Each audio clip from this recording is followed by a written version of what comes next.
রবের শান্তির রাজ্যে যত দুর্নীতিবাজ পলিটিশিয়ান রয়েছে এবং ধর্মজীবী মোল্লা রয়েছে, এদের থেকে আল্লাহ তাআলার কাছে আশ্রয় চাচ্ছি।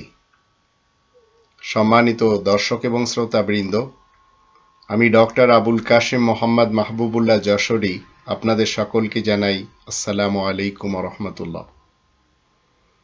আমাদের এই ছোট্ট বাংলাদেশে এককভাবে বিসিএস কর্মকর্তা বানানোর অবদান ইবাদতগুজার আবেদের, আর মুসলমানদেরকে পথভ্রষ্ট করার অবদান ধর্মজীবী আগুনখোর বক্তা হুজুরদের, শায়েখদের, জামানার ইমামদের এবং যারা ধর্মের স্পিকার আর যারা পীর এদের। শান্তির যাবতীয় বিধিবিধান রয়েছে এই গ্রন্থের মধ্যে। যতদিন আমরা নিজেদের মধ্যে এই গ্রন্থের আইন প্রয়োগ না করব, ততদিন আমরা এই পৃথিবীতে স্বর্গের জীবন পাব না। আর যতদিন দেশে এই শান্তির আইন প্রয়োগ না হবে, ততদিন দেশে কোনো দিক থেকে শান্তি এবং নিরাপত্তা আসবে না। এটি আমার চ্যালেঞ্জ। এর জন্য আমাদেরকে কিছু আয়াত জানতে হবে। যেমন ধরুন, এই কোরআনের 17 নম্বর সূরা বানী ইসরাইলের 9 নম্বর আয়াত আপনাদের সামনে রাখতে হবে। আল্লাহ বলছেন, ইন্না হাযাল কুরআন ইয়াহদি লিল্লাতি হিয়া আকওয়াম ওয়া ইউবাশশিরুল মুমিনিন আল্লাযীনা ইয়ামালুনাস সালিহাতি আন্না লাহুম আজরান কাবীরা। এই কথা সত্য সুনিশ্চিত যে এই কোরআন সরল সহজতর পথই দেখায় আর মুমিনদেরকে সুসংবাদ দেয়, যারা সংশোধনের কাজ করছে তাদের জন্য বিরাট পারিশ্রমিক রয়েছে। এটি সুসংবাদের গ্রন্থ এবং এমন পথ দেখায় যে পথটি সরল এবং সহজ। এই পথে চলার জন্য আপনাকে প্রথমে হালালি হতে হবে। আমরা কথায় কথায় বলি অমুক সে তো হারামি। এই হারামি শব্দটা কেন বলি? কারণ সে হারামখোর, রিবাখোর। প্রত্যেক রিবাখোরকে হারামখোর বলা হয়, আর প্রত্যেক হারামখোরেরাই রিবাখোর। তো আপনাকে আমাকে 2 নম্বর সূরা আল বাকারার 168 নম্বর আয়াতে একটু যেতে হবে। সেখানে আল্লাহ কি বলছেন আসুন একটু জেনে নিই। এখানে বলা হচ্ছে, ইয়া আইয়ুহান নাসু কুলু মিম্মা ফিল আরদি হালালান তাইয়্যিবা ওয়ালা তাত্তাবিউ খুতুওয়াতিশ শাইতান ইন্নাহু লাকুম আদুউম মুবিন। শোনো হে মানব জাতি, দুনিয়ার বুকে যা হালাল ও পবিত্র রয়েছে তোমরা তাই খেয়েও। শয়তানের পদাঙ্ক অনুসরণ করো না, নিশ্চয় শয়তান তোমাদের জন্য প্রকাশ্য দুশমন। এখন এই শয়তানদের কিছু চেহারা আপনাকে আমাকে দেখতে হবে। এরা আসলে এই মানব সমাজ থেকে আলাদা কিছু, না এই মানব সমাজের মধ্যে সেই কথিত গুণী ব্যক্তিরা বা মুখোশের আড়ালের চেহারাগুলি, যারা খুব সাধু সাজে এবং যারা এমন স্পিচ দেয়, এমন স্পিকার তারা, যে তাদের কথা শুনলে আমরা মনে করি এরা নিতান্তই মুত্তাকি। আসলে কি তাই? তো একে একে আমাদের জানতে হবে। মনে রাখবেন, এদের অনেকেই এরা ধর্মকর্ম করে। তো আমাদের দেশে বিসিএস এককভাবে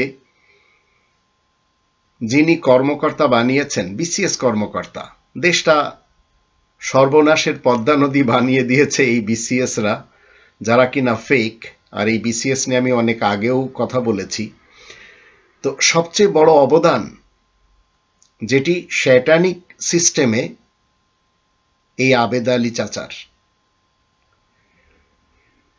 আমাদের এই পৃথিবীতে বসবাসের সময় 60, 70, 80, 90 বছর, তারপরে চলে যেতে হয়।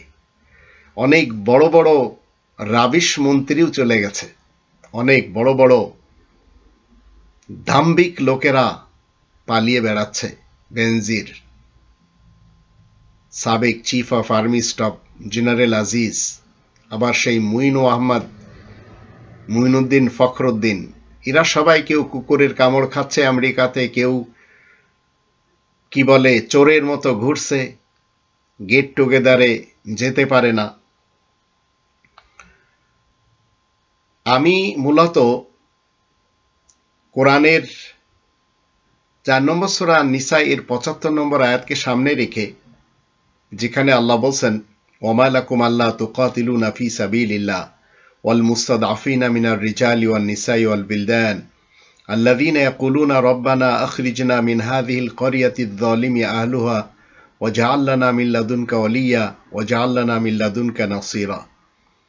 তোমাদের কি হয়েছে যে তোমরা আল্লাহ তাআলার পথে অসহায় নারী পুরুষ আর শিশুদের রক্ষার জন্য সংগ্রাম করবে না?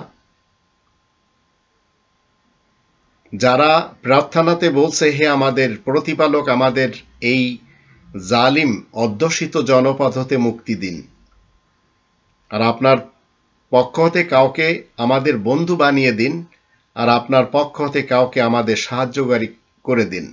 তা আমি মূলত কোরআনের কথা মানুষের সামনে তুলে ধরি, জালেমের বিরুদ্ধে মাজলুমের লড়াইয়ের কথা বলি, এছাড়া আর কিছু বলি না।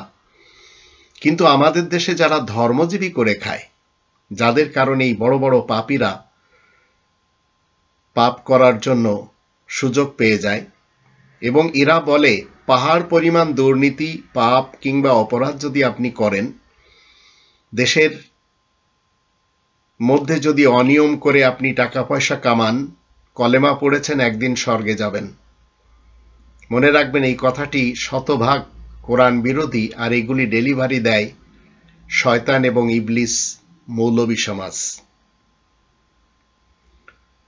আমরা আমাদের বাড়ির আশেপাশে দেখতে পাই, হারাম পন্থায় চাকরি স্থল থেকে টাকা পয়সা লুটপাট করে বড় বড় অট্টালিকা করে, দোতলা তিনতলা বাড়ি করে, অথচ তাদের বেতন কিন্তু 30-40 হাজার টাকা। ব্যাংকের কর্মকর্তা এমন একজনকে আমি দেখেছি যে কিনা গ্রামে বাড়ি করার সুযোগ নেই, ঢাকা শহরে কোটি টাকার ফ্ল্যাট রয়েছে, কারণ গ্রামে করলে তো সবাই জানবে যে সে ঘুষ বাণিজ্য করে। আবার এমন লোককেও দেখি অন্যের বাড়ি কবজা করতে পারে না, ফাইনালে নিজের হারামের টাকা দিয়ে দোতলা বাড়ি করে। আর যখন আমরা মৌলবী সমাজকে দেখি, কোরআনের আহসান আল হাদিস বাদ দিয়ে তারা মানুষকে লাহু আল হাদিস দেয়, যে হাদিস মানলে, বেচা কিনা করলে, পড়াশোনা করলে দোজকে যেতে হয়। সুসংবাদ রয়েছে দোজকের, যেটি আমরা 31 নম্বর সূরা লুকমানের 6 নম্বর আয়াত থেকে পাই। অমিনান নাসি মান ইয়াশতারি লাহু আল হাদিস লিয়ুদিল্লা আন সাবিলিল্লাহি বিগাইরি ইলম ওয়া ইয়াত্তাখিযাহা হুজুয়া উলাইকা লাহুম আযাবুম মুহিন। আর সর্বোত্তম হাদিসের একটি গ্রন্থ আল্লাহ নাজিল করেছেন, আল্লাহু নাজ্জালা আহসানাল হাদিসি কিতাবান। 39 নম্বর সূরা জুমারের 23 নম্বর আয়াতের শুরুতে বলা হচ্ছে, আল্লাহ তিনি সর্বোত্তম হাদিসের একটি গ্রন্থ কি করেছেন? নাজিল করেছেন। মনে রাখবেন, এই গ্রন্থের ভিতরে গোমূত্র পান করা নেই, এই গ্রন্থের মধ্যে উটের মূত্র পান করা নেই, এই গ্রন্থের মধ্যে ফেক মোহাম্মদের প্রসাব পান করাও নেই। কিন্তু এক শ্রেণীর লোক তারা এইগুলি ডেলিভারি দেয়। কিভাবে দেয় সেটিও আসুন একটু শুনি। একজন ইবলিস এবং শয়তান বক্তা, তিনি বলছেন তার যে নামের একজন মোহাম্মদের সে মূর্তি মাথায় ধারণ করে চলাফেরা করে, সে বলছে তার মোহাম্মদ বলছে মোহাম্মদের প্রসাব নাকি দুনিয়ার সেরা শরবত ছিল।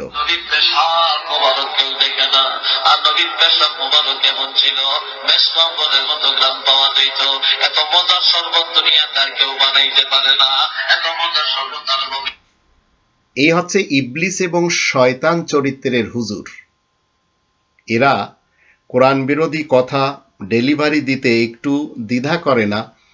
আর এই ইবলিসের চেলা রয়েছে আমাদের দেশে, এই শয়তানের চেলাও রয়েছে, যারা কিনা এই সব কথাগুলি গিলে গিলে খায়। যেমন ব্রাহ্মণ টাইপের যারা, তারা গোমূত্র পান করানোর জন্য তাদের অনুসারীদের বলে, তারা পান করে।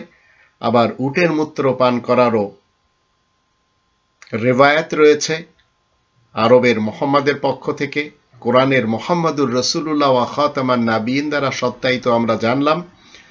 আল্লাহ বলছেন যে পাক পবিত্র জিনিস খেতে হবে। এবার আসুন, আমাদের দেশে বিসিএস, এই বিসিএস এর সবচেয়ে বড় প্রশ্ন ফাঁস কেলেঙ্কারি তাহসানের মায়ের আমলেই হয়েছিল। এই সেই লেডি যার আমলে সবচেয়ে বড় কেলেঙ্কারি হয়েছিল, আর আমাদের দেশটি একেবারে সর্বনাশ করে ছেড়ে দিয়েছে এরা। এখন যদি আমি মনে করি যে কোনোভাবে এই কেলেঙ্কারিতে যারা আজ টপে আছে, তো অতীতেও ছিল।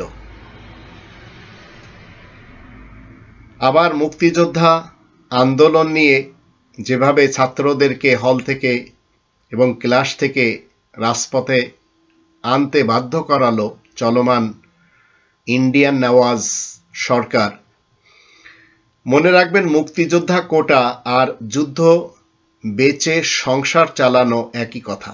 যদি আপনারা বুঝতে পারেন, দেশে শুধু কোটা থাকা উচিত তাদের যারা প্রতিবন্ধী, যারা চিররোগী, যারা হিজড়া ভাই বোন রয়েছেন, এদের জন্য কোটা থাকা উচিত।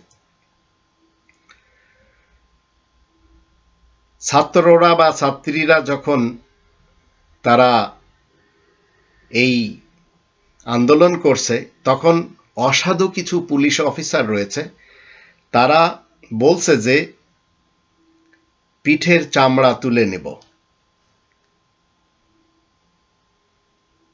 এই বোনটি বলছে আমাদেরকে পুলিশ বলেছে পিঠের চামড়া তুলে নেব।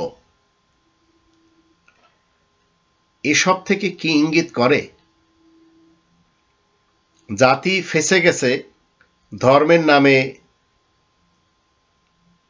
হুজুরদের জালে, আর কুকর্মের নামে এই সমস্ত লোকদের জালে। এখানে ছেলের সুন্দর জীবন শেষ করে দিল তার বাবা, আবার বাবার সুন্দর জীবন শেষ করে দিল তার ছেলে। যত সময় লুটে পুটে খাওয়া যায় এরা খায়, কিন্তু মনে রাখবেন পৃথিবীতে যারাই অন্যের হক মারবে এদেরকে আল্লাহ এক্সপোজ করেন। একদিন না একদিন এদেরকে জনগণের সামনে তুলে ধরেন, যেমন সাবেক পুলিশ প্রধান বেনজির, তারও কুকীর্তিগুলি সব জাতি জেনে গেছে। শাহবাগে 33% কোটার পক্ষে মুক্তিযোদ্ধার নাতিপুতিরা বিশাল মহাসমাবেশ করছে, আর সেটি এই আকারে। মনে রাখবেন এই ধরনের কর্মকাণ্ডের সাথে আপনাকে আমাকে আসতে হবে না। দেশটা মেধাশূন্য করার জন্য শিক্ষা ব্যবস্থা আগেই শেষ হয়ে গেছে। 53 বছর লেগেছে ভারতের তাদেরকে আমাদের দেশের শিক্ষা ব্যবস্থা নষ্ট করে দিতে। পাকিস্তানের শিক্ষা ব্যবস্থাও শেষ। ইমরান খান শুধু এতটুকুই বলেছিল যে স্কুলে বাধ্যতামূলক কোরআন পড়ানো হবে। এই কথাটি মানুষের পছন্দ হয় না। আর সেই মহালুটেরা তিনি চাকরি যখন করতেন তখন তার হাবভাব কেমন ছিল?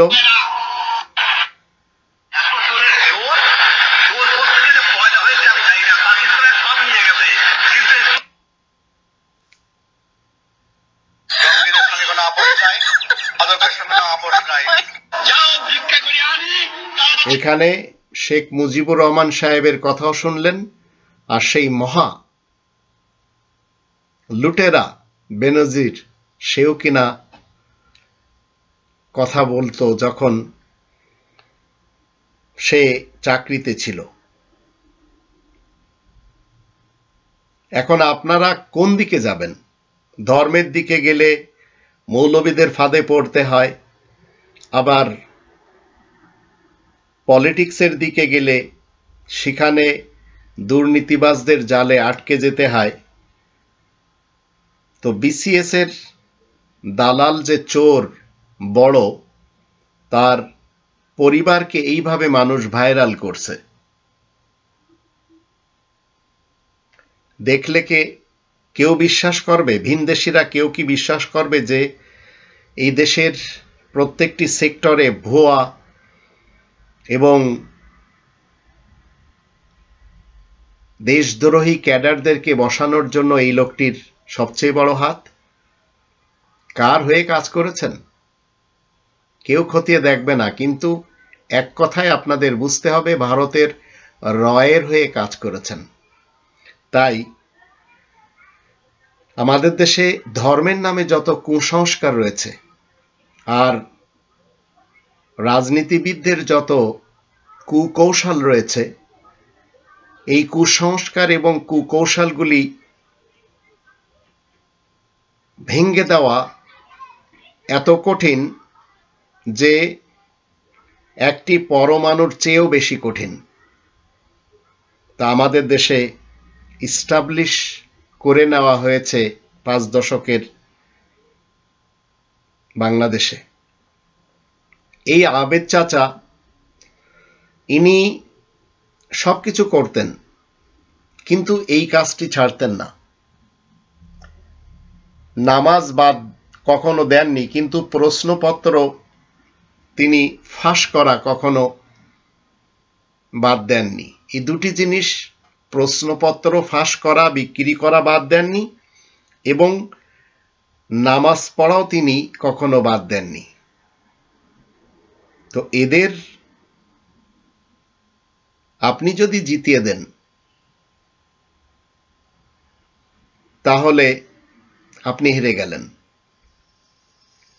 মনে রাখবেন, আমরা পৃথিবীতে এসেছি কোরআনের বিধান মেনে জিতব, আর যারা হেরে গেছে তাদেরকে জিতানোর জন্য কোরআনের পথ দেখাবো।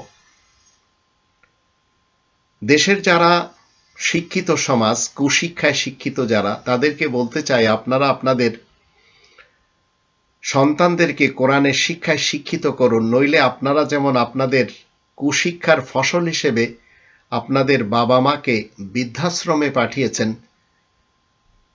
এমন যেন না হয় যে আপনাদের সন্তানদের কুশিক্ষার ফলে তারাও আপনাদের সাথে একই কাজ করবে যখন আপনারা বৃদ্ধা হবেন। কোরআনের কথা বলতে গেলে আপনার ভাই বোন, আত্মীয় স্বজন, কাছের লোকেরা খুবই বেশি আপনার শত্রু হবে। তো জীবনে যারা কোরআন বিরোধী লোক, তাদের সাথে গণতন্ত্রের, রাজতন্ত্রের, সমাজতন্ত্রের এবং মোল্লাতন্ত্রের পথে না হেঁটে আল্লাহকে সাথে নিয়ে, কোরআনকে সাথে নিয়ে, নবী, রাসূল, সিদ্দিক, শহীদ এবং সালেহিনদের সাথে নিয়ে একা হাঁটুন, একা চলুন, শান্তি পাবেন। আমাদের দেশ কখনো উন্নত হবে না, কারণ আমাদের দেশের শিক্ষা ব্যবস্থা শেষ হয়ে গেছে। আর শিক্ষাতে যখন ভিনদেশি ভাষা শিখার আগ্রহ একটি দেশের রিবাখোরদের সন্তানদের নিয়ে থাকে, তখন সেই জাতি উন্নত হতে পারে না। আমাদের দেশে এমন শিক্ষকের দরকার যারা বাংলা জানে, এমন শিক্ষকের দরকার যারা বাংলা ভাষা পড়তে, বলতে, লিখতে এবং সুন্দরভাবে অ্যাপ্লাই করতে পারে। আর রবের পক্ষ থেকে পাঠানো সন্দেহমুক্ত গ্রন্থ যেন আমাদের সন্তানেরা জানতে পারে, কারণ শিক্ষকেরা না জানলে সন্তানেরাও জানবে না। তো পৃথিবী যারাই উন্নতি লাভ করেছে, তারা নিজেদের মাতৃভাষাকে প্রথম প্রাধান্য দিয়েছে, যেটি আমাদের দেশে কখনো দেওয়া হয় না। ভাষা আন্দোলন করা হয়েছিল, কিন্তু ভাষাকে প্রাধান্য দেওয়া হচ্ছে না। তো আমাদের সিলেবাসগুলি সবই হচ্ছে কুশিক্ষায় ভরা, যার ফলে সবাই অমানুষ হয়ে বেরোচ্ছে। আর এমন শিক্ষা আমাদের দেশের বোনেরা শিখছে যে তারা আজ ওড়নাবিহীন হয়ে গেছে। আবার পুরুষেরা এমন হাফ প্যান্ট পরছে, এমন পোশাক নারী পুরুষেরা পরছে যে এই শিক্ষা কখনো জাতির মেরুদণ্ড হতে পারে না, যে শিক্ষা নারী পুরুষকে বেশভূষায় লজ্জামুক্ত করে দিয়েছে। কোরআনে 6 নম্বর সূরা আল আনামের 115 নম্বর আয়াতে আল্লাহ বলেন, ওয়াতাম্মাত কালিমাতু রব্বিকা সিদকাও ওয়া আদলা। তোমার রবের কালেমা শব্দসমূহ সত্য এবং ন্যায়ের দিক দিয়ে পরিপূর্ণ। রবের কালেমার কোনো পরিবর্তন নেই। এখন যদি রব্বানি গ্রন্থই আপনি হাতে না নেন, আর আপনি দুর্নীতি দুষ্কৃতি করে ভ্রষ্টাচারী করে টাকা পয়সা কামাই করেন, আবার যারা আমাদের দেশে ধর্মজীবী করে খাচ্ছে, এদের পতনের জন্য মনে রাখবেন জাতির অভিশাপ লাগবে না, শুধু জাতির দীর্ঘ শ্বাসই যথেষ্ট। আমার এই জীবন 55 বছরের জীবনে আমি অনেক মানুষকে দেখেছি যাদের শরীরে পর্যাপ্ত পোশাক নেই, কিন্তু তারা মানুষ। আবার অনেক পর্যাপ্ত পোশাক পরা ডিগ্রিধারীদেরও দেখেছি যাদের ভিতরে মনুষ্যত্ব নেই। ফ্রেম নিয়ে ওই জুতা চোরের মতো চুরি করতে ঢুকেছে। এখন দেখবেন যে ওনাকে একজন হুজুর, তিনি তার ধর্ম বাঁচানোর জন্য আবেদ চাচার বিরুদ্ধে কি বলছেন? এইসব হুজুররা হচ্ছে ঝোপ বুঝে কোপ মারে। মনে রাখবেন, এরা সবাই শয়তানিক ভার্সেসের পূজারী।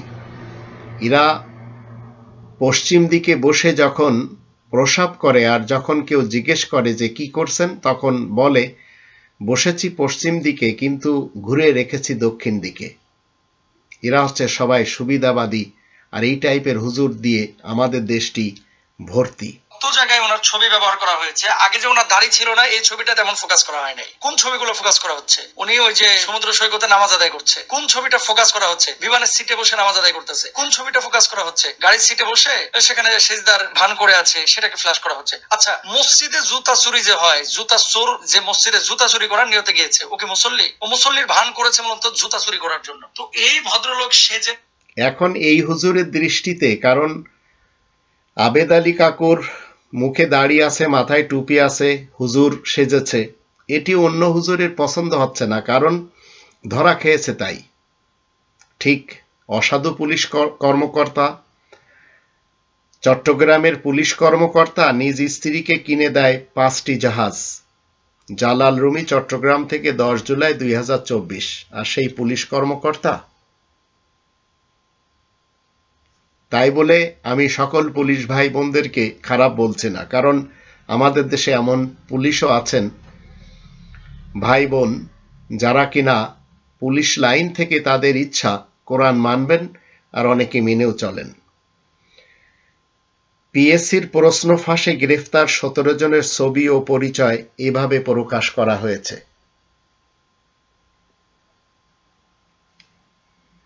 কিন্তু প্রকাশ করে লাভ কি? একটি দুর্নীতি ঠেকানোর জন্য আর একটি দুর্নীতি দমন কমিশন যদি তৈরি করেন, তো দুর্নীতি যাদেরকে ঠেকানোর জন্য বানিয়েছেন তারাও তো বড় বড় দুর্নীতিবাজ। ভোট যারা দিতে পারে না আর ভোট যারা চুরি করে, তাদের দুজনের কিন্তু দুই মেরু দুঃখ। যারা দিতে পারে না তাদের দুঃখ হচ্ছে তারা ভোট দিতে পারেনি, আর যাদের ভোট লাগে না তাদের দুঃখ হচ্ছে জনগণের সমর্থন নেই। দেশ এইভাবে চলছে। আমাদের দেশের একটি আপনার আমার সামনের ঘটে যাওয়া যে রীতিনীতি আমরা দেখতে পাচ্ছি, আপনারা বিশ্বাস করেন চাই না করেন, মাথার ভিতরে অবশ্যই রেখে দেন কথাটি, যত বড় আমাদের দেশে বাটপার রয়েছে, যত বড় চোর রয়েছে, মনে রাখবেন এদের অধিকদের তত বড় দাড়ি, তত বড় ঘোমটা, তত বড় এরা ধার্মিক সেজে নিজেদের কুকীর্তিগুলি ঢাকার জন্য এগুলি ইউজ করে। কোটায় নিয়োগ পাওয়া অযোগ্য এদের হাতে যখন দেশ দিয়ে দেবেন, এরা দেশ চালাতে পারবে না। তাই দেশের সকল ধরনের কোটা বাদ দিয়ে মেধার ভিত্তিতে নিয়োগ দিতে হবে। শুধু প্রতিবন্ধী, হিজড়া ভাই বোন এবং যারা চিররোগী এদের জন্য কোটা থাকবে, আর এদের জন্য অবশ্যই ভালো ব্যবস্থা থাকতে হবে। এখন আমাদের দেশে যারা সুদ খায়, সুদ মনে রাখবেন ইসলামের কোনো শব্দ না, কোরআনের ভাষায় রিবা বলা হয়, কারণ শয়তান যাদেরকে ঝাপটে ধরে তারাই রিবাখোর হয়, অবৈধভাবে মাল দৌলাত খাওয়ার চক্করে থাকে। তো রিবাখোর, আবার যারা হারামখোর, যারা জিনাখোর, এইসব কাজে যারা অভ্যস্ত, তাদের ব্যাপারে আবার হুজুর আমাদের দেশে রয়েছেন, শয়তানিক হুজুর, যারা শয়তানিক ভার্সেসকে তাদের মুখ থেকে এইভাবে ডেলিভারি দেন যে তুমি যদি ঘুষখোর হও, ঘুষ খাইসা নামাজ আদায় করো। তুমি যদি সুদখোর হও, কোটি টাকা সুদ খাওয়ার পরে সালাত আদায় করো। তুমি যদি জেনাকারী ব্যভিচারী হও, পতিতালয় থেকে বের হয়ে সালাত আদায় করো। তুমি যদি বিড়িখোর, সিগারেটখোর হও, তাহলে বিড়ি খেয়ে সিগারেট খেয়েও তুমি সালাত আদায় করো, সালাত ছাড়িও না। গুনাহের দোহাই দিয়ে, গুনাহের অজুহাত দিয়ে সালাত ছাড়িও না। যত বড় পাপ। আবেদ চাচাও সে একই কথাই বলেছেন যে আমি যা কামিয়েছি দিনের পথে আল্লাহর রাস্তায় খরচ করেছি। তো আমাদের দেশে এই শ্রেণীর শয়তানিক ভার্সেস ডেলিভারি দাতা হুজুর যখন রয়েছে, তো পাপ তো করবেই মানুষ, এবং তাদের এই পাপের কারণে তাদের বিরুদ্ধেও আবার অপোজিশন রয়েছে। মাসালা হল দিতে দিতে একবারে শেষ, সর্বশেষ আরেকটা দিছে কিনা জানেননি, যে হজ করার যখন যাইবা খালি হজ কইরা বাড়িতে আইবা, নবীজির রওজা শরীফ জিয়ারত যাইও না। যদি যাও জিয়ারতর নিয়তে যে টাকা পয়সা খরচ করলে পানি ফলাইলে দিছে একবারে। ইনি আহলে হাদিস সমাজের বিপক্ষে, ইনি নিজেও একজন বক্তা হুজুর। ইনারা কেউ কোরআনের আয়াত ডেলিভারি দিতে রাজি না, আর কোরআন 50 নম্বর সূরা কফের 45 নম্বর আয়াতে মুহাম্মাদুর রাসূলুল্লাহ ওয়া খাতামান নাবিয়িন দ্বারা সত্যায়িত, সেখানে আল্লাহ বলছেন নাহনু আ'লামু বিমা ইয়াকুলুন, আমি বেশ ভালো করেই জানি এরা যা কিছু বলে চলেছে। ওমা আনতা আলাইহিম বিজাব্বার ফাযাক্কির বিল কুরআনি মান ইয়াখাফু ওয়াঈদ, তুমি তাদের উপরে কড়াকড়ির কোনো ব্যবস্থা আরোপকারী তো নও, সুতরাং কোরআনের সাথে উপদেশ দিবে ওই ব্যক্তিকে যে আমার শাস্তি থেকে ভয় করে। আমাদের দেশে ধার্মিকরা কখনো বাটপার হয় না, কিন্তু বাটপারেরাই সবচেয়ে বেশি ধার্মিক সাজে। এটি কি আপনারা আমার কথার সাথে একমত হবেন? আগুনখোর বক্তা হুজুরেরা, এরা ঘোমটা দেয়, এরা আলখেল্লা পরে, পাগড়ি পরে, টুপি পরে, যেগুলির অস্তিত্ব কোরআনে নেই। কোরআন সতর ঢাকার পোশাক পরতে বলে, ইয়া বানি আদম কদ আনজালনা আলাইকুম লিবাসা ইউয়ারি সাওআতিকুম ওয়ারিশা। এরপরে আবার ওয়া লিবাসুত তাকওয়া যালিকা খায়র।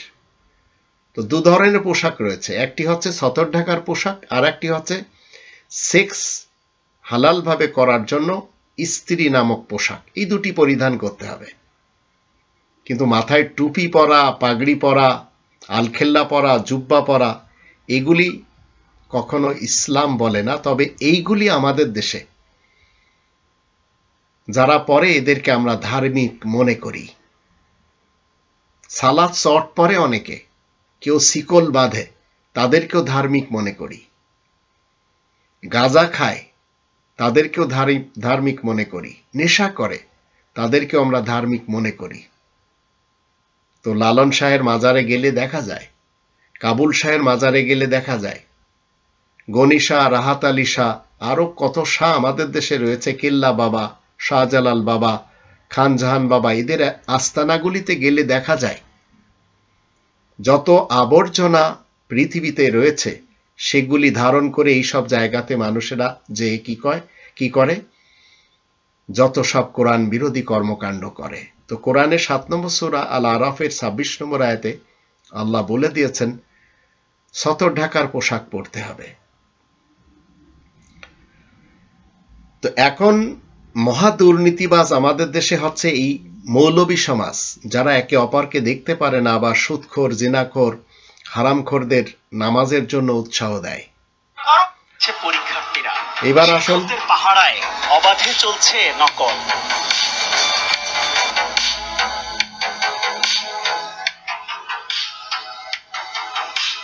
নকল চলছে, আপনারা দেখলেন, এগুলি সবসময় ধরা খাচ্ছে। বড় বড় কোম্পানির ভেজাল পণ্য ধরা খাচ্ছে, কিন্তু কখনো শুনেছেন যে প্রাণ গ্রুপ বন্ধ হয়ে গেছে, যারা কিনা ভেজাল খাদ্যদ্রব্য দিয়েছে? ভ্রাম্যমাণ আদালত আমাদের দেশে কাজ করে চলেছে, ঠিক আছে, কিন্তু কখনো এইসব কোম্পানিগুলি বন্ধ হয় না, কিছুকাল পরে আবার চালু হয়। ধর্মের ব্যবসাও এরকমই। আবার ধর্মের ব্যবসার ধরনও ভিন্ন ভিন্ন।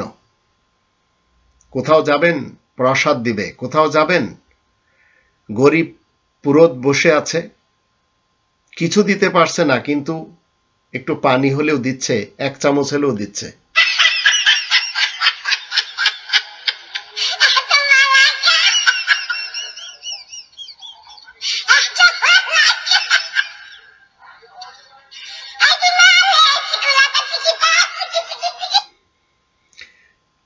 কি দিচ্ছেন এখানে? কি বাটা হচ্ছে? প্রসাদ না, কারণ যিনি দিচ্ছেন তিনি নিজেও গরিব ফকির, ইনার আস্তানাও ঠিক মতো করে নিতে পারেননি, আসছেও ভক্তরা ওই রকম। 1990 সাল পর্যন্ত রকেট হুজুর অনেক চাপাবাজি করেছেন। 1990 সালের পর 2024 সালে নতুন চাপাবাজির আমদানি একটু শুনে নিন। আমার কাছে হিন্দু ভাইরা আসেন, এখানে তো কয়েক লক্ষ হিন্দুকে আমি পানি পোড়া দিয়েছি, কয়েক লক্ষ হিন্দুকে মাথা মুছে দিয়েছি। আমার জন্য কত কিছু নিয়ে আসে ওরা, কত কিছু। এক এলাকায় গেলাম, আকাশে খুব মেঘ, প্রথম দিন বৃষ্টি হলো ভোলায়। আমি বললাম আজকে বৃষ্টিতে যারা ভিজবেন কালকে বৃষ্টি হবে না, কালকে শুকনায় বসে ওয়াজ শুনতে পারবেন। পরের দিন আল্লাহ বৃষ্টি দেয়নি। আমি তো সেখানে বিশাল ভিড় হয়ে গেছি, বুঝেছেন? এবার ভিড়ের জন্য গরু, ছাগল, মুরগি, দুধ, গাছের ফল নিয়ে লাইন ধরেছে সবাই। আমি সকালে উঠে ফজরের পরে দেখতেছি বিশাল লাইন। আমি হচ্ছে গরুর হসপিটাল আছে, কারো বলে গরু, কারো বলে ছাগল। আমি এই দারোয়ান, এই হসপিটাল, গরুর হসপিটাল কোথায়? ভেটারনারি হসপিটাল। কোন হসপিটাল না, আপনার জন্য আনছে যে, বুঝছেন? আমার জন্য আনছে যে আমি কি গরুর ব্যবসা করছি? ধুতি পরা গরু নিয়ে আসছে।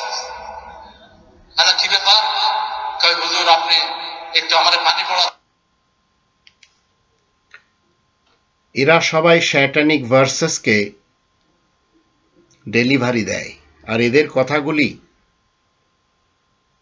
এদেরকে ভাড়া করে এনে এইসব শুনতে হয়, এবং এদের কাছ থেকে এইগুলি শুনে এরা যখন চলে যায় তখন এদেরকে টাকা দিতে হয়।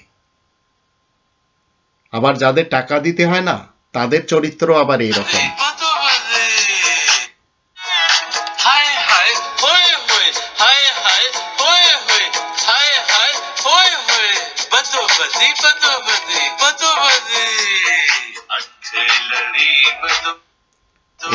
ইনি হচ্ছেন পাকিস্তানের তারিক জামিল, ধর্মের বড় একজন স্পিকার।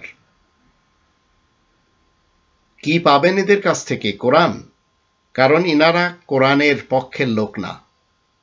এবার আসুন, গোমূত্র খেলে দোষ হয়, কিন্তু আরবের শেখরা উটের মূত্র খাচ্ছে, তাতে কোনো দোষ নেই, সব দোষ শুধু সনাতনীদের, তাই না? এই পাগল আরবদেরকে এদের পাগল একজন মোহাম্মদ বিন আবদুল্লাহ উটের মূত্র খাওয়াই ছাড়ছে, ঠিক যেমন ব্রাহ্মণেরা তাদের অনুসারীদেরকে গৌমূত্র এবং গোবর খাওয়াই ছাড়ছে। এবার আসুন, ভগবানকে যাচ্ছে ভুলে বিধর্মীরা আমার ভগবানকে নিতেছে বুকে টেনে। রাধে রাধে কৃষ্ণ। ইন্ডিয়াতে যারা নিচু শ্রেণীর বানিয়ে দিয়ে দেওয়া হয়েছে, মুসলমান হোক বা হিন্দু সমাজের হোক, এরা নিজেদেরকে খুব বেশি অসহায় মনে করে, তাই এরা কখনো গঙ্গায় যায় স্নান করতে, কখনো জমজমের পানি পান করে। তো গঙ্গায় স্নান করে ভগবানকে খুশি করে, আবার জমজমের জল পান করে রহমানকে খুশি করে। এরা কখনো মন্দিরে যায়, আবার কখনো মসজিদে যায়। এবার আসুন,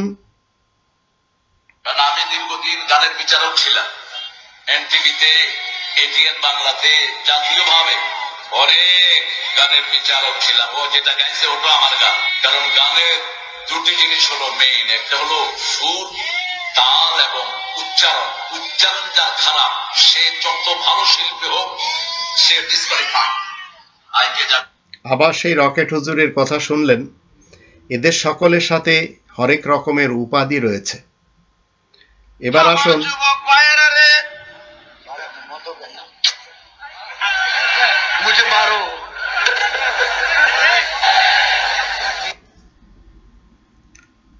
এইসব কীর্তি জনগণ দেখার পরেও এদেরকে স্টেজে আনে, এদেরকে টাকা দেয়।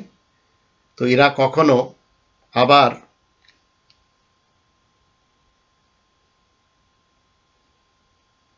এগুলি ধর্মের নামেই হচ্ছে। আর মনে রাখবেন, দ্বীন ইসলামের বিপরীত যা কিছু রয়েছে সেগুলি সবই পথভ্রষ্ট ছাড়া আর কিছুই না। আর এটি 10 নম্বর সূরা ইউনুসের 32 নম্বর আয়াতে বলা হচ্ছে, ফামাযা বা'দাল হাক্কি ইল্লা দালাল ফাআন্না তুসরাফুন। বিশেষ মহাসত্যের বিপরীত যা কিছু রয়েছে সবই পথভ্রষ্ট ছাড়া আর কিছুই নয়। তোমরা কোথায় ঠোকর খেয়ে বেড়াচ্ছ? এবার আসুন, জেনা করা যত বড় অপরাধ, এর চাইতে অনেক অনেক অনেক বেশি পাপ হচ্ছে শবে বরাতের রাতে ইবাদতের নামে ভণ্ডামি করা।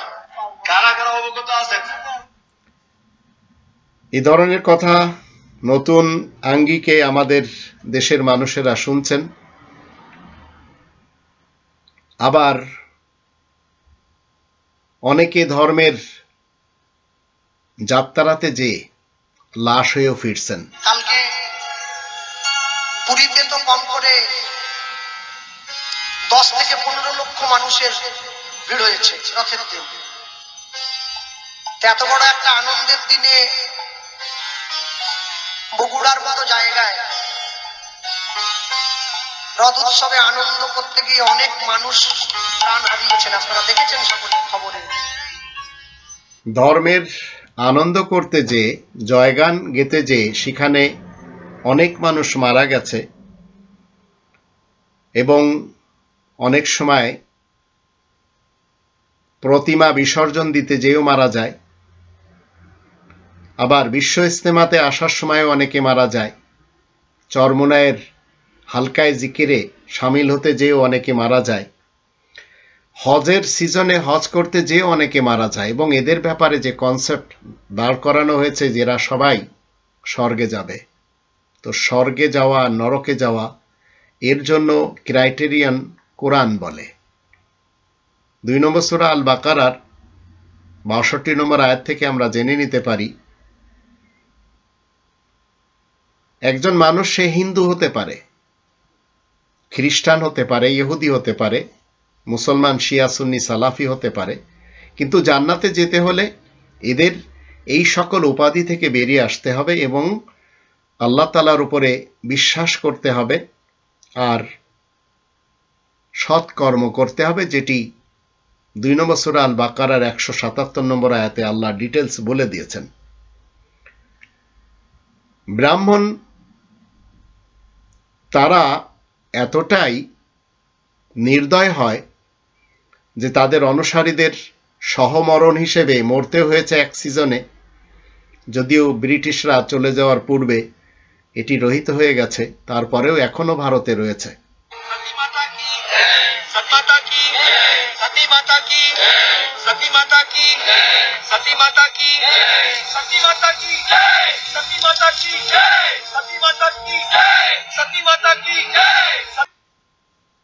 আমরা সতীদাহ প্রথা সম্পর্কে জানি, যে নারীর স্বামী মরে যেত সেই স্বামীর চিতাতে জীবিত স্ত্রীকে জ্বলতে হতো, কিন্তু এর উল্টোটা কখনো হয়েছে কিনা সেটি নিয়ে কখনো চিন্তা করেছেন? তো নারীদেরকে কখনো মানুষের কাতারে আনা হয়নি, আজও আনা হয় না, এবং আমাদের দেশে এক একটি আস্ত শয়তান এবং ইবলিস স্পিকাররা নারীদের বিরুদ্ধে যেসব কথা বলতে পারে সেগুলি তো আমরা শুনেই চলেছি। আবার হুসাইন মোহাম্মদ সেলিমের মতো নিজের পার্টির প্রধান, হিজবুত তাওহীদের প্রধান এবং জামানার ইমাম হওয়ার দাবি রেখে তার নিজের বইগুলি বিক্রি করার জন্য নারীদেরকে সেই রব্বাল বাইত ঘরের সেই সিংহাসন থেকে বের করে সাজিয়ে গুছিয়ে তার পত্রিকা বিক্রি করার জন্য, তার বই পুস্তক বিক্রি করানোর জন্য রাস্তার হকার বানিয়ে ছেড়ে দিয়েছে, কেউ বলার নেই। এবার আসুন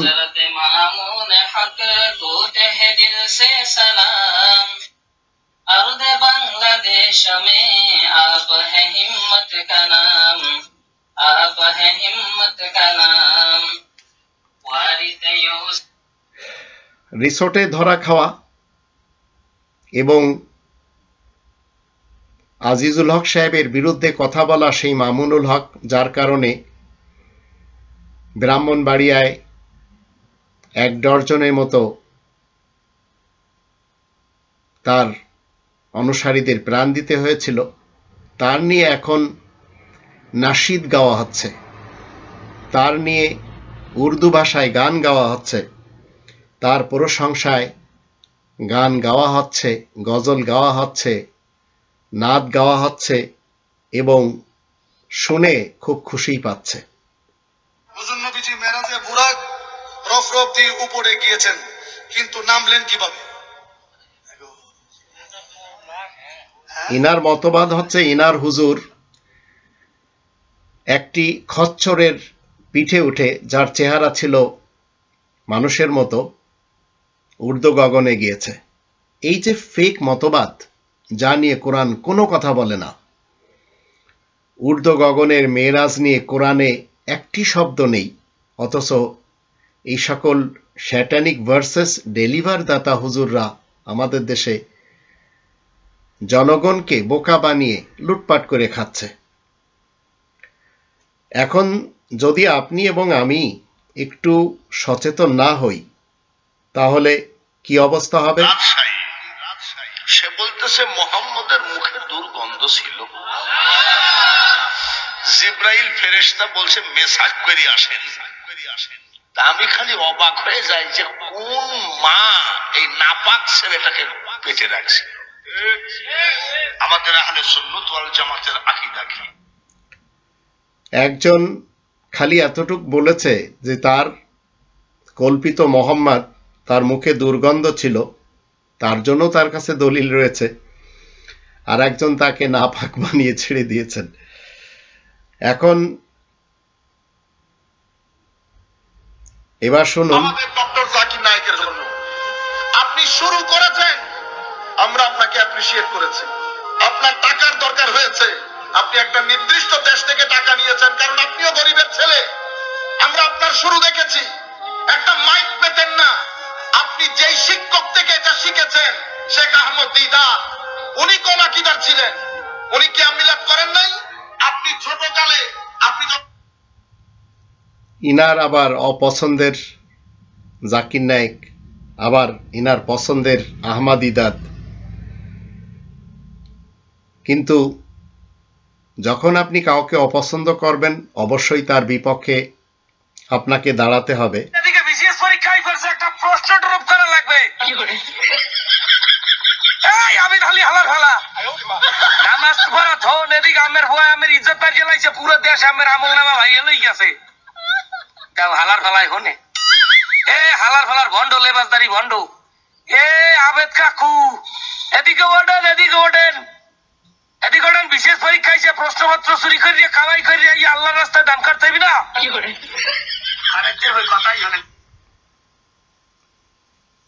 এমন অর্থ অর্জন করে সুখ পাওয়ার চেয়ে শুকনা রুটি খেয়ে ঘরে শুয়ে থাকা অনেক ভালো। যে মানুষ তার কৃতিকর্মকে এইভাবে তুলে ধরছে। এবার আসুন, 24,000 কারামত আছে, 24,000 এটা তো ছোট জিয়ে নিয়ে মারারে যায় থাকো না। যেটা বুঝতে পারলাম উনি বলতে চাচ্ছেন যে আব্দুল কাদের জিলানী রাহিমাহুল্লাহ ওনার 24,000 কেরামত ছিল এবং ওটা থেকে বাংলাদেশে বসে বাগদাদের সেই কুর্দি বেচারা তার নিয়ে কত সুন্দর মিথ্যাচার ধর্মের নামে জামা পরিয়ে সেটি বলা হচ্ছে। 24,000 কারামতের মালিক ছিলেন এই কুর্দি ব্যক্তি আব্দুল কাদের জিলানী। এবার এখানে বর্তমানে যে সালাত চলছে, এই সালাতটা অধিকাংশ মানুষ যেটা পড়ে জাল সালাত। খুব ভালো করে শুনেন তো একটা কথা, এদিক তাকা শুনেন। এনার কথা হচ্ছে বর্তমানে যে নামাজ চলছে এটি হচ্ছে জাল নামাজ বা জাল সালাত। উনি নিজেও কোরআন বিরোধী সালাতের একজন প্রবক্তা। মনে রাখবেন, সালাতের কমপ্লিট সিস্টেম রয়েছে মসজিদুল হারামে। ইমামতির স্থান থেকে যখন যেভাবে যে ভঙ্গিতে যত রাকাত দেবে সেটি হচ্ছে ইসলামের নামাজ। 2 নম্বর সূরা আল বাকারার 125 নম্বর আয়াতে বলা হচ্ছে, ওয়াত্তাখিযু মিন মাকামি ইব্রাহিমা মুসাল্লা, ইব্রাহিমের দাঁড়ানোর স্থান থেকে কায়েমকৃত নামাজ তোমরা নিয়ে নাও। এর বিপরীত যত ধরনের নামাজ রয়েছে সেগুলি সব জাল নামাজ, সেগুলি সব ফেক নামাজ, এবং এই মুজাফফর বিন মহসিন সাহেবেরও বানানো নামাজও জাল। এবার আসুন,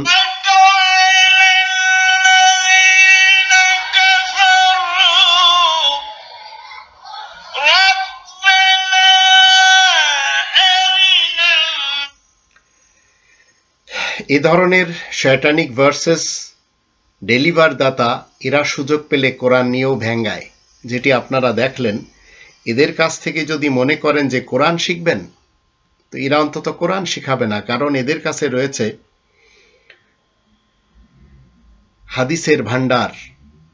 আর মিথ্যা হাদিসের ভান্ডারের নিচে দবে গেছে কোরআন, ঢেকে দেওয়া হয়েছে মিথ্যা হাদিস দিয়ে কোরআনকে। আর এই মিথ্যা হাদিসের ডেলিভার দাতাদের অন্যতম হলেন কিছু হুজুর কোথা থেকে আসছে, এসে হাত বাঁধে, এরা আবার কয় মোহাম্মদও যা আমরাও তা। আমি কয় কিরে পাগল, ওই যে কুল ইন্নামা আনা বাশারুম মিসলুকুম, এই আয়াতটা ইনিও সুযোগ পেয়েছেন, আয়াত নিয়ে তামাশা করে চলেছেন, আহলে হাদিসদের নিয়েও তামাশা করে চলেছেন। তো সুন্নিরা শিয়াদের নিয়ে, শিয়ারা সালাফিদের নিয়ে, সালাফিরা সুন্নিদের নিয়ে তামাশার দেশ তৈরি হয়েছে। এবার আসুন, ইরানে মাত্র 1 ঘন্টার জন্য বিয়ে করা হয়, ইসলামের বৈধতা আছে কিনা এটা আসলে সরাসরি এইভাবে নাম ধরে আমি এমনও বলতে চাই না। তারাও আমাদের ভাই, তাদেরকে দূরে ঠেলে দেওয়া অথরিটি আমাদের নেই। একজন মানুষ 1 ঘন্টার জন্য ইরানে বিবাহ হয়। আর বিবাহ নিয়ে আমি আপনাদেরকে একটি ভিডিওতে বলেছি আমার গবেষণা, 5 প্রকারের বিবাহ যারা করবে তারা হচ্ছে ধর্ষক। 4 প্রকারের বিবাহ ইরান, বাংলাদেশ, পাকিস্তান, ইন্ডিয়াতে হয়। আর 1 প্রকারের বিবাহ 1400 বছর আগে হয়েছে, তারও বৈধতা দেওয়া হয়। তো এই 5 প্রকারের বিবাহ ধর্ষকদের কাজ, এটি মনে রাখতে হবে। আর ইনি বলতে চাচ্ছেন যে ইরানে 1 ঘন্টার জন্য বিবাহ হয়, সেটি নিয়ে ইনি নাম ধরে বলতে রাজি না, কারণ ইনারও হয়তো কখনো সে দেশে যাওয়া লাগতে পারে। 5 প্রকারের গুন্ডা বিবাহ, ধর্ষকদের বিবাহ জেনে রাখুন। এর জন্য এই কোরআন কখনো সত্যায়িত করবে না মুহাম্মদুর রাসূলুল্লাহ ওয়া খাতামান নাবিয়িন দ্বারা এই 5 প্রকারের বিবাহ সত্যায়িত না। 1 নম্বর হচ্ছে হিল্লা বিবাহ। এটি ইসলামের না, এটা গুন্ডাদের এবং ধর্মজীবীদের বানানো প্রথা। 2 নম্বর হচ্ছে ইমাম নিকাহ। 3 নম্বর হচ্ছে সিগা বিবাহ। 4 নম্বর হচ্ছে মুতা বিবাহ। আর 5 নম্বর হচ্ছে 6 বছরের কন্যার সাথে বিয়ে করা। এই কাজগুলি যারা করবে এবং করাবে, আর যারা ফতোয়া দিবে, যারা এই 5 বিবাহের পক্ষে কথা বলবে, মনে রাখবেন এরা সবাই উলামায়ে আজাজির, এরা রহমানের ভার্সাসের বিপক্ষে। তাহলে মুহাম্মদুর রাসূলুল্লাহ আমাদেরকে কি শিক্ষা দিচ্ছেন?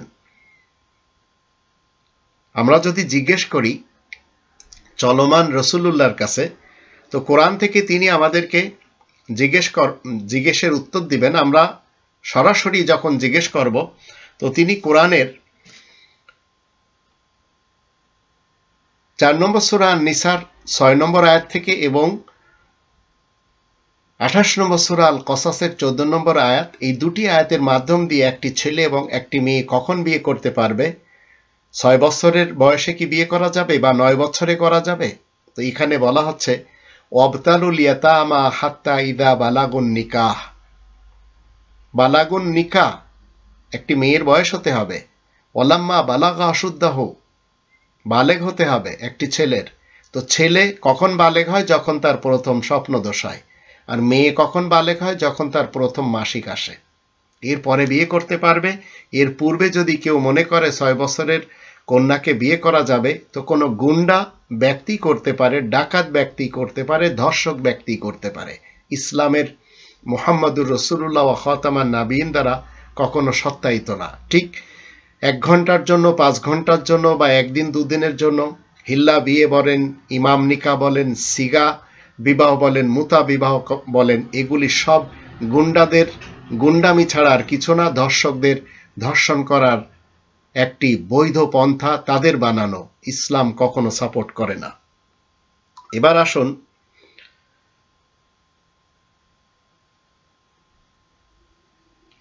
দেখুন, ইসলামের সবচাইতে গুরুত্বপূর্ণ গ্রন্থ হচ্ছে কোরআন।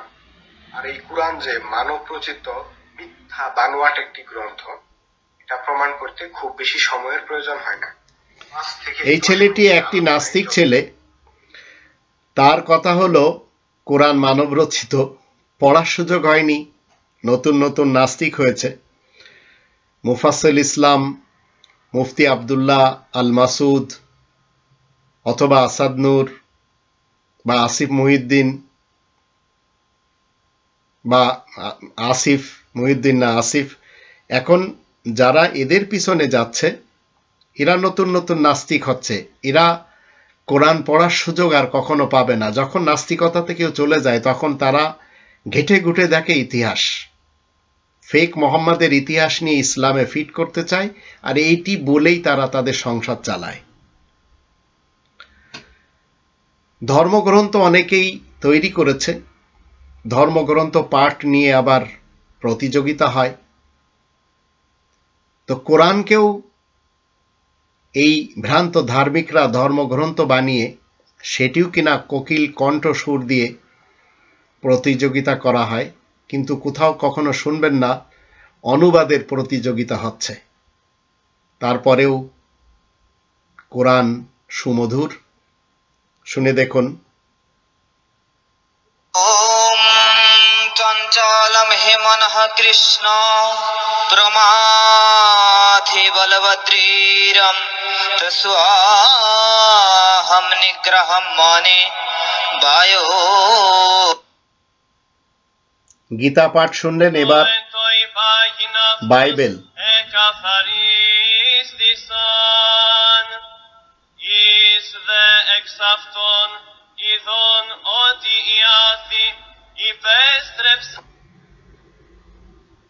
এবার আসুন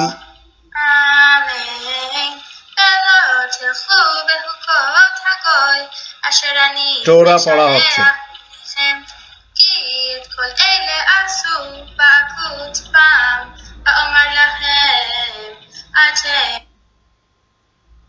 এবার রিপিট হোক। ভগবতো অরহতো সাম্মা সম্বুদ্ধাস্সা নমো তাস্সা ভগবতো অরহতো সাম্মা। এবার কোরআন।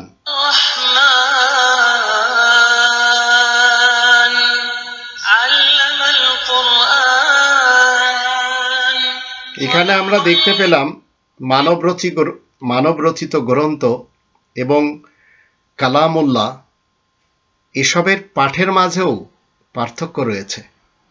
মানুষেরা যা কিছু তৈরি করে সেগুলি মানুষেরা শুনলেই বুঝতে পারে যে এটি কখনো রব্বানি বিধান হতে পারে না।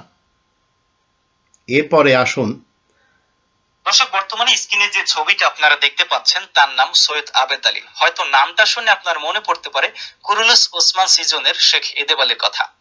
নামে কিছুটা মিল থাকলেও সৈয়দ আবেদ আলীর কাজটা যেন ঠিক শেখ এদেব আলীর উল্টোটা, যেন লালসালু উপন্যাসের মজিদ চাচা।